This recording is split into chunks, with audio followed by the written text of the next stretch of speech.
这个80岁老登一觉醒来，居然变成了18帅哥，这一切只是因为吃了一个金苹果。那棵苹果树还是跟老婆结婚时候种下的，前几天被台风拦腰刮断，老夫妻齐心协力将其救活。万万没想到，再来看时，树上竟然长了个金苹果。吃完金苹果的第二天，老夫妻就变成了新婚小夫妻。于是老登迫不及待就把老婆压在身下，重返青春之后，连精力都恢复了呢。几天后，小孙女过来看爷爷奶奶，看到两个帅哥美女，人都傻了，根本没办法把他们和自己的爷爷奶奶联系到一起。老夫妻就把事情原委告诉了小孙女，结果魏奶一来就要跟奶奶抢男人，还拜托爷爷摆出帅哥偶像的写真 pose。回去后把这件事告诉了爸爸，但爸爸说什么都不相信，因为一下子变年轻了。以前经常在公园一起玩的老伙计都没认出正藏和依依。一群老太太围着正藏喊加油，老头们只能在一旁羡慕的看着，毕竟以他们的年纪也找不到年轻姑娘，依依这不就来了吗？大家都轻而易举的接受了正藏和依依变年轻的事实，包括两人的儿媳妇。其实不久之前，他们的儿子曾想让两个老人搬去城里跟自己一起生活，可正藏说什么也不同意。这块土地是祖先们守护了好几百年的土地，他们是不可能放弃的。依依也只想陪在老伴身边。几天后，儿媳买了菜回去看老人，却在沙发上看到一个帅哥，完蛋了，这下连儿媳妇都被攻略了。一家3代女人都拜倒在了正藏的西装裤下。外面正跟老太太们一起做手工的依依突然感觉背后一凉，谁能想到自己的情敌居然是孙女和儿媳妇呢？儿子是最后一个知道父母变年轻的，见到父母这副模样，他不相信也得相信了。而且女儿还吵着要跟爷爷玩男友游戏，自己老婆居然还吃醋，厉声呵斥女儿，就算是虚构作品，爷孙恋也是不被允许的。最后以正藏挨了老婆一巴掌结束。大儿子带着老婆和女儿准备回城，并且表示弟弟那里自己会跟他们说的。依依便上前摸了摸儿子的头，小孙女儿见状闹着也要。等他们离开后，依依才好好教育了正藏一顿，警告他以后只能看着自己。不知不觉到了1年1度的小镇对抗赛，正藏依依所在的南镇的学校跟北镇合并，以至于没有小孩子的高龄化越来越严重，参加运动赛的只能是他们这群老头，生怕一不小心在赛场上心肌梗塞了。正在犹豫要不要推掉比赛的时候，肌肉虬起的正藏出现了，瞬间就被这群老头当成神明一样膜拜。到了比赛之前，北镇居然请来2个高中生，还都是足球室的王牌。南镇老头不甘示弱，那又如何，我们也有王牌，就是苹果园的斋藤夫妇。北镇的镇长又不是不认识正藏和依依，俩老头老太不足为惧。结果下一秒，两人就气势汹汹地出现在他面前。第一场比赛是拔河，虽然由正藏坐镇，但对面毕竟是有2个高中生的，眼看他们要被扯过去了，啦啦队的老头老太太居然依依出马，一句老头加油，瞬间让那群老登爆发出磅礴的力量，一下就把绳子扯过去了。紧接着是2人3足接力赛，2个高中生是兄弟俩，配合的还挺默契，很快就远远超过了其他老头老太。可惜最后一棒是正藏和依依，2个人70年的默契可不是吹的，根本不用去配合对方，就步调一致直接跑。其他项目也毫不意外的拔得头筹。到中午吃饭的时候，2个高中生都无比的沮丧，深深体会到了他们就是井底之蛙，连乡下运动会都输得这么惨，还想什么打进甲子园。爷爷看到孙子这样也气得不行，70年前他就被正藏抢走了依依，结果70年后连孙子的笑容也要被抢走。刚想安慰一下孙子们，依依就过来道歉了，觉得刚刚太过认真，没让着小辈，太不好意思了。而正藏则被一群老太太围着投喂，依依提前准备好的便当用不上，便送过来给他们吃，还聊起了年轻时北镇镇长跟自己告白的事情，然后安慰2个男高，不用沮丧，明年成长成更好的男人再回来吧。这个笑容差点把男高中生们都给俘获了。1周之后，爷爷让小孙子姜太去正藏家送谢礼，没想到开门的是魏奶，2个人还刚好是同学，魏奶就请姜太进去坐坐，家里现在没别人，俨然就是男高中生和女高中生的2人世界。姜太一看就对魏奶有意思，毕竟魏奶可是他们班的班花，人长得漂亮，还亲切温柔，简直就是天生的偶像。社恐姜太根本就不敢正眼看人家，拿出手机缓解尴尬，却被魏奶问在玩什么游戏。看2人聊得很开心，正藏依依和儿媳妇也不敢进去了。正藏甚至都在想着抱曾孙的事情了，但是依依和儿媳妇可不想那么早把小孙女嫁出去，于是3个人对待姜太的态度截然不同。正藏刚想问姜太有没有喜欢的女同学，就被老婆一把捂住了嘴。等姜太要离开的时候，魏奶还邀请姜太下次再来家里玩，人已经走了，魏奶觉得有点寂寞，下意识感慨还想再跟他多聊聊呢。这句话就变成了只有老头子知道的秘密。回家后，姜太也跟爷爷商量，以后可以让自己多跑腿，刚好爷爷正有此意。其实像正藏依依这个岁数的人，基本上都是相亲结婚的，很少是谈过恋爱才结婚，但他们2个就谈了恋爱，而且还是依依主动告白。正藏一直对依依很有好感，虽然很想顺势答应下来，可正藏的父亲是一个很传统的人，本来是打算让正藏跟朋友的女儿相亲的，最后父子俩大打一架，正藏才用武力说服了父亲。依依当然也没白看着，跑去找那个要跟正藏相亲的女孩子，告诉她自己是不会把恋人让给她的。刚好那个女孩子也有喜欢的对象，就干脆利落的退出了。正藏和依依就此修成正果。小孙女听得心动不已，非得让奶奶把那个场景重现一下。奶奶拗不过，就把魏奶当成情敌，非常有气势的来了一句不准对我的恋人出手，瞬间就把小孙女儿给迷住了。现在他不要爷爷了，只想跟奶奶结婚。这个镇子的老龄化非常严重，就连还在上中学的小孩都想长大以后去东京工作。结果两人在路上遇到了伊因一个笑容就把两个男高给俘获了。这时正藏开着卡车来收苹果，夫妻俩提醒高中生们回家路上要小心。看见两人和和美美的样子，俩男高中生也萌生了以后就到老家种地的想法。东京有什么好的？还没变年轻的时候，伊有一次曾盯着报纸上的时髦服装发乐。现在老婆变年轻了，正藏迫不及待把那件衣服买了回来。伊开心的靠在老头背上，称赞他好棒。之后两人还一起看魏奶给他们推荐的爱情剧。电视上的小情侣正在激吻中，老爷子不以为意。他跟老婆可是不用接吻也能知道对方心意的，根本不需要天天腻在一起。你说是吧，老婆？结果一抬头发现伊目不转睛盯着电视，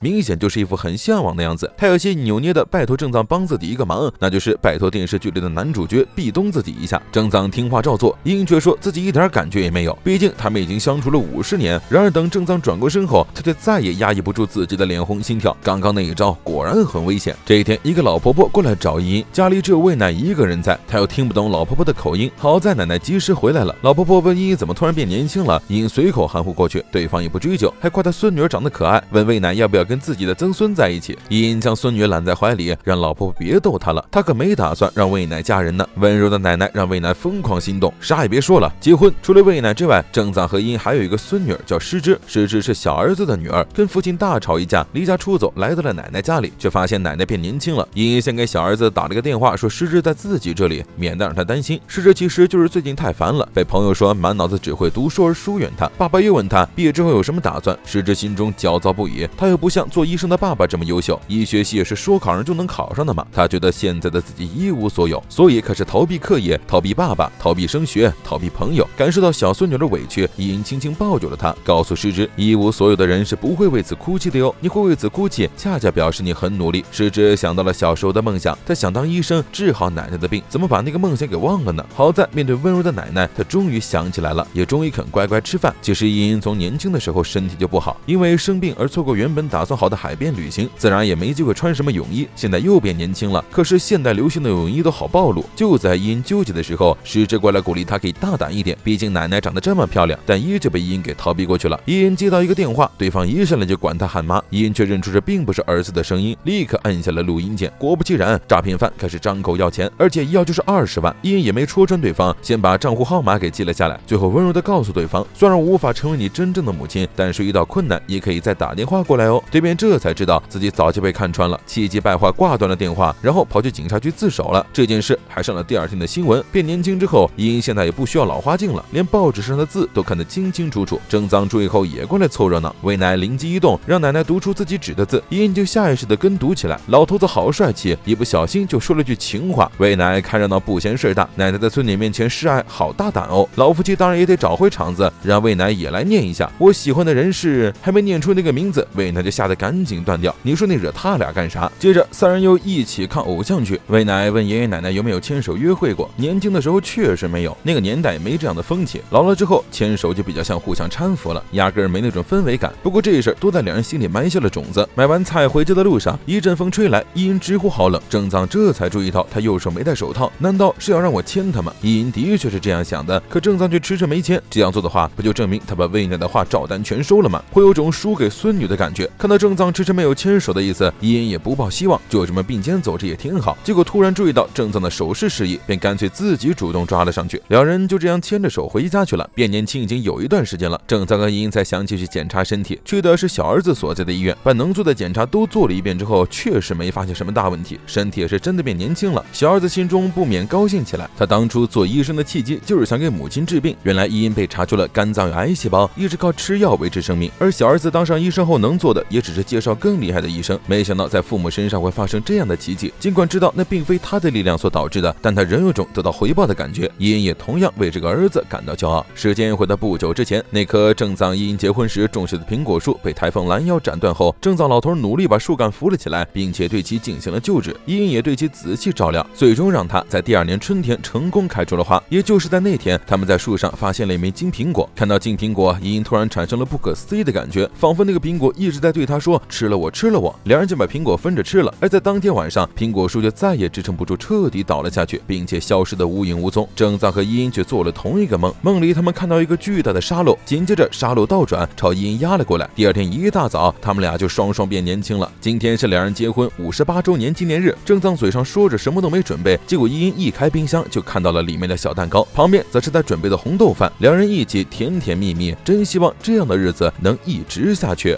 80岁老夫妻一觉醒来重返18岁，结果还没来得及跟老婆卿卿我我，帅哥就又变成老头了。这天，正藏和伊因一边做家务，一边回忆他们以前的事情。伊因并不是本地人，之前在东京的女校读书，但战争结束后被迫回到了乡下，完全不懂种地的他每天都过得很狼狈，直到正藏主动向他伸出援手，而两人的感情从那时起就已经扎根了。几天后，小孙女失之带了个游戏过来，说可以预防老年痴呆，正藏和伊因就一起打起了僵尸游戏。一开始不熟练，什么都要问孙女，然而熟了之后，两个人就在游戏里大杀四方，正藏的每一枪都精准爆头。看到破坏农田的丧尸，伊因也是掏出电锯就开始突突。2天后就拿下了全奖杯。接着大孙女喂奶也来了，两人虽然读同一个学校，平时在学校里却很难碰见，所以社牛喂奶一上来就抱住了小堂妹，哪怕这个小堂妹已经变成了傲娇，还嘴硬说自己现在一点也不喜欢爷爷了。结果这句话刚好被爷爷听见，正藏满脑子都是被孙女讨厌了。这一下为了哄爷爷，傲娇也不得不坦诚相告，其实我刚才说的并不是真的了。看得出来，说这句话需要耗费失之多大的勇气，毕竟眼泪都快出来了。不过爷爷总算被哄好了，立马又喜笑颜开。晚上爷爷又梦到那个沙漏，靠着沙漏开始想，自从返老还童之后，他是不是太不珍惜时间了，感觉还有很多事情都没做，尤其是之前结婚没能做的新婚旅行，以妻子现在的身体状况应该能去。正藏想着想着，靠着沙漏睡了过去，结果沙漏居然被他撞翻，再次醒来就变成了80岁的老头模样。完了，这一下年轻的老婆肯定不喜欢自己了。他们俩站在一起，谁看了都说是祖孙，可因却让正藏放心，因为他爱的既不是年轻的正藏，也不是年老的正藏，而是名叫斋藤正藏的这世上唯一的那个他。所以哪怕他变老了，他们之间也不会有丝毫变化。正藏也恍然大悟，害怕变老而无法接受现在的自己，是对和老婆一起走过岁月的亵渎。这次重返年老，也让他想起了对他来说真正重要的事物。他坚定地表示，就算自己到时候还是这副模样，海边的新婚旅行他也要去。老夫少妻一拍祥和，看了真想让人报警。之后正藏和伊因又去小儿子那里检查了身体，检查结果显示正藏的身体机能比返老还童前还恢复了一些，今后大概也会慢慢的回到与他年龄相应的状态。而小儿子更担心妈妈的情况，虽然妈妈现在就是一个健康的20岁年轻人，可如果身体状态慢慢追上年龄的话，又能活多久呢？伊因顿时陷入了 emo， 如果情况一直这样的话，老头子肯定会走在他前面，说不定连2个儿子也会走在他前面，难道他今后就要一个人孤零零的生活了吗？于是从医院回来后，伊因就更加黏着正藏了。而正藏现在一把年纪了，居然还是个老色批，一听儿子说只要掰手腕赢过他，新婚旅行就给他安排一个带露天浴室的房间，瞬间力量爆发，一口气就把儿子压了下去。不过问题也很严重，之后伊因和正藏一起逛超市的时候，总会被误认为是爷爷和孙女，偏偏伊因还口不择言，依旧用着之前跟老伴说话的语气跟正藏说话，搞得周围的人都用奇怪的眼神看着他们。这时店员走过来问正藏想给孙女买点什么，正藏刚准备承认伊因是自己的孙女，结果伊因率先开口，这是我老公哦。另一个问题就是以前两人都很喜欢吃的豆大福，现在正藏却因为害怕糖尿病不能再吃了，伊因便跟着他一起忌口，然后半夜悄悄出来偷吃，没想到被正藏抓了个正着。正藏明白伊因是顾及自己的心情，可对他来说，能看到老婆一脸幸福的吃东西的模样就是最好的良药了。说着亲手偷喂伊因，大半夜俩老头老太就这样开始偷吃起了宵夜。其实伊因年轻的时候过得也挺惨的，年纪轻轻就父母过世，无家可归，只能住到亲戚家里，并且在那里工作，但是亲戚们都不喜欢他。伊因在这里也水土不服，听不懂他们的方言，每天干完地里的活就去神社打发时间。也是在那一天，正藏主动跑来跟他搭话，还把自己的饭团拿给他吃。伊因却担心自己给对方带来不好的印象，说什么也不肯接受。然而正藏毫不在意，他才不管伊因是从哪儿来的，只知道人不能饿肚子，更何况他也不想被人说村里连个孤独的小姑娘都养不起，直接把饭团放到伊因手上就走了。伊因心里不感动是假的。送他之后，正藏每天都跑来搭话，伊因也逐渐跟对方熟悉了起来，那颗冰冷的心也因为他的热情而被逐渐融化。几天后，正藏又梦到了沙漏，上一次是因为沙漏被倒了过来，他就变回了老爷爷。那么再撞一次还能变年轻吗？正藏就尝试了一下，第2天果然又变成了大帅哥，这让伊因心里有点慌，他们俩该不会这样不老不死吧？正藏连忙安慰，昨天晚上他就发现了沙漏里的沙子会漏出来，说不定等漏光之后，这种奇怪的现象就能结束了，他们不会一直活着，正藏也不会独留伊因一人。最后两人紧紧相拥。今天这2个初中生照例走这条路去学校，毕竟路上能碰到漂亮大姐姐。结果伊因过来告诉他们，明天这里会开车撒农药，到时候他们还是绕个路比较好，以免吸入药物。紧接着正藏开着小车也过来了。这辆车可不普通，可谓是乡下法拉利，其实是喷洒农药的喷洒车，因为很贵，所以都是代代相传共用。这天，郑藏被姜太请去帮爷爷收拾东西，毕竟家里没个青壮年。老爷子一看是情敌过来，这不得加倍使唤了。整个2楼装的各种杂物，里面甚至还有易经传说的卷轴，当然一看就知道是赝品。郑藏感慨，不愧是地主家，简直就是一座宝藏山。郑藏和姜太收拾着，发现一个大黑箱子，就问老爷子需不需要丢掉。老爷子顿时陷入了回忆，因为这是他已过世妻子的嫁妆，虽然留着已经没什么用，可对老爷子来说毕竟还是个念想。郑藏就带着姜太下楼，让他自己静一静。最终那个大箱子还是留了下来，这座仓库也被收拾干净了。不过最近就将要被拆除了，姜太的父亲并不打算继承农业，已经在市区里建了房子，而乡下能修复仓库的匠人也没了，老爷子只能亲手了结这个陪伴了自己多年的仓库。说完后就给拆房子的工人打电话。郑藏颇为感慨，随着时代的发展，年轻人们都不愿意留在村子里了。他问姜太将来打不打算留在农村，姜太回答他想去东京成为一名足球选手，但是继承先辈们遗留下来的财产也很不错，反正无论成为哪类人，他都不会忘记这片土地的养育之恩，也希望将来有一天能够复兴爷爷的田地。这番话被另一边的老爷子听到，本来打算拆除仓库的决定又临时反悔，哭着跟对面说不想拆了。郑藏也大为感动，俩老头一起哭。诗诗最近正在为升学而苦恼，所以每次休息的时候都会来对外开放的大学图书馆，像大学生一样复习考试。结果来了之后还是一点干劲都没有，满脑子都是昨天跟爷爷吵架的事情。一开始是郑藏主动说可以给诗诗当家庭教师，却遭到了小孙女的嫌弃，毕竟他连高中都没读过。诗诗毫不留情的话语刺痛了爷爷的内心。正当他想要不要道歉的时候，却听到旁边的议论声，抬头一看，我去，这不是我爷吗？而被他嫌弃的爷爷居然在认真挑选专业书籍，然后找了个空位坐下，开始自学高中教科书。诗诗想起了依依告诉他的，其实爷爷不是不去学校，而是想去不成。如果爷爷能够生在这个时代的话，肯定是个更优秀的人。连80岁老头都如此努力了，诗诗瞬间又被激励到，也开始认真学习了起来。期中考试直接考进前10名，特地跑回来感谢爷爷。郑藏一脸懵逼，你考得好关我啥事儿？因为最近郑藏依依实在太过高调，每次出门都要秀恩爱，就连学生们之间都流传起了他们的故事。魏奶一听就知道那是自己的爷爷奶奶，又不能跟同学们说这件事，只能去找姜太倾诉。因为两家长辈的关系，两人之间的距离也大大拉近了。魏奶忍不住问姜太有没有憧憬过自己爷爷奶奶那样的夫妻。姜太觉得那样的关系的确还挺理想的，魏奶也是同样的看法，就问姜太以后能不能继续找他谈心。姜太自然是求之不得，因为太过激动，不得不跑到洗手间冷静一下，不停地告诉自己这只是普通的聊天和学习，绝对不是什么约会。不知不觉，魏奶他们学校要举办文化季了，爷爷奶奶作为家长也可以过去玩。虽然两人周末都很忙，但是怎么能拒绝孙女的邀请呢？万万没想到，都这把年纪了，在文化季前一天，居然还会因为过于期待而睡不着。到了学校之后，学生们热情地迎了上来，其中一个女生不小心把饮料打翻在了依依身上，女生就让服装部的朋友帮忙找了一套干净的衣服，准确来说是学生制服。换上之后，大家都直呼真合适。而郑藏则在门外等着老婆换衣服，心里却遗憾没能早点认识依依，不能看到她穿校服的样子。结果下一秒，依依就穿着校服出现在他面前。好家伙，这谁顶得住啊？两个人找了一间空教室吃那些买来的小吃，也算是让郑藏体验了一把和依依同校的感受。突然来了兴致，忍不住捉弄起老婆，问依依同学有没有喜欢的人。依依面色冷淡，直接来了句我对男的不感兴趣，气氛一下子尴尬了起来。最终还是依依憋不住率先笑，因为想起了郑藏70年前跟自己搭话的样子，老夫妻之间氛围太好，搞得门外的高中生都不好意思进去了。接着两人又去了魏奶他们班的女仆咖啡厅，有亲孙女为自己服务。不过这个咖啡厅的生意不太好，因为隔壁3班有家人帮忙做了非常正统的拉面，客人们跑到那边吃拉面去了。好在这边还有个美少女魏奶，最起码能吸引一部分男性客人。这个学生就开始拼命暗示，如果能吸引一下女性客人就好了，真希望能有个大帅哥来帮忙啊！依依在一旁拱火，好想让老爷子这种人给我服务呀。最终郑藏不得已穿上了执事服，直接吸引了一大波老阿姨过来喝咖啡，隔壁3班的生意都被抢光了。虽然学生自主性也是完全没有了。从咖啡厅出来后，让人看到了走廊上贴的各界学生毕业照，上面还有不少熟人。如果郑藏当年也上高中的话，肯定也会在这些照片上。而郑藏当年之所以没去读高中，是因为家里穷，郑藏又是家族长男，必须继承祖上的地，继续种苹果。虽然当年有不少遗憾，不过现在郑藏也想开了，正是因为那时候没上高中，才能学到一些在学校里学不到的东西。而且如果上了高中，说不定就遇不上依依了。这张照片上没有郑藏，反而是郑藏在依依身旁的证明，一不小心又当众秀恩爱了。旁边的学生们立刻对他俩哐哐一顿拍。不知不觉已经傍晚了，姜太好不容易鼓起勇气想邀请魏奶去参加篝火晚会，但是依依一直在魏奶身边，他不好意思开口。这时依依问魏奶想不想去篝火晚会，魏奶自然是想的，可是没有人陪他一起跳舞。这时郑藏来到了姜太身边，注意到他的目光一直在自己孙女儿身上，知道是自家老婆碍事了，立马把老婆拽走。然而这年轻行人有单独相处的机会。姜太总算把话说出口了，就是可怜依依回去的路上还在哭唧唧，没能看成小孙女跳舞的样子。当天晚上，依依又梦到了沙漏，想到明天要去办事处办手续，得变回原来的样子才行，就想着把沙漏倒转一下，结果一不小心跌倒，一头撞上了沙漏的边缘，把边边给撞碎了一部分。第二天就变成了更年轻的模样，同时失去了几十年的记忆。